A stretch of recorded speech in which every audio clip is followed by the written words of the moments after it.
Is a nuclear armed Iran a threat to India? You think Israel and the US will use India to tackle Iran if Iran becomes nuclear armed? Let's go to the map. So Iran is next door to India. We have a temporary nation in between, but then you have Iran. And Iran and India have historically have reasonably good relations, barring a few setbacks here and there. Now, we have a nuclear armed Pakistan, which is a terrorist nation. India is a nuclear power, a very responsible one. Then Israel is an undeclared nuclear power, and Iran may be on the verge of becoming a nuclear power. They have had this nuclear program for quite some time, and I suspect that they may already have sufficient fissile material to maybe build a few warheads, maybe five or a handful. So the question is, if Iran becomes a nuclear power, is that a threat to India? My perspective is that India need not be worried about a nuclear powered Iran. Of course, if Iran acquires 500 nuclear warheads or 1,000, then that kind of exerts pressure on the entire neighborhood, on the entire West Asia region, and even the subcontinent. But as long as Iran has 5, 10, 20 nuclear warheads, Iran won't really be a threat to, definitely not India. So, how does a nation become a threat to someone? A nation becomes a threat to its neighbors if it becomes overwhelmingly more powerful than all its neighbors. Then it's a threat to everybody. It may have good intentions, but it has the capacity to steamroll you. Now, India, I don't know how many nuclear warheads we have. The West says we have roughly 130 nuclear warheads.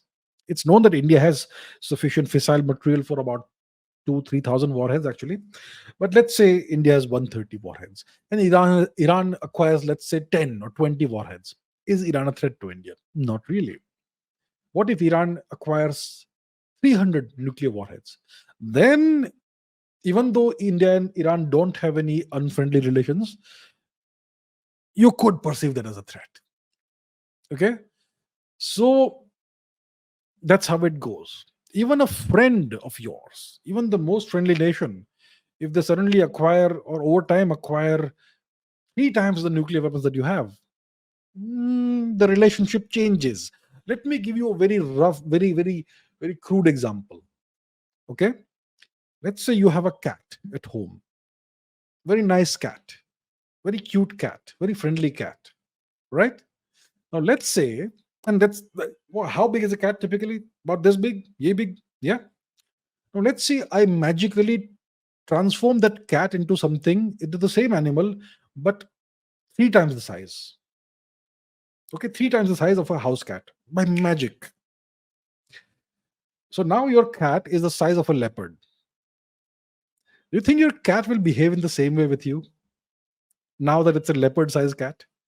I assure you it won't. Its behavior will change. The size makes a difference.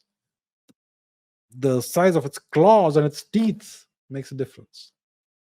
So the same entity, if it is transformed into something else, will behave differently vis-a-vis you and everybody else. So a nuclear armed Iran is not really a threat for India if it has 5, 10, 20 warheads, 50. 50 would be kind of concerning. So you have to look at these factors. First of all, do we have a hostile relationship with this nation? We don't have a hostile relationship with Iran. No, we don't. Do we have any disputes with this nation? Border disputes or whatever? We don't. We don't have a border dispute or any such thing with Iran.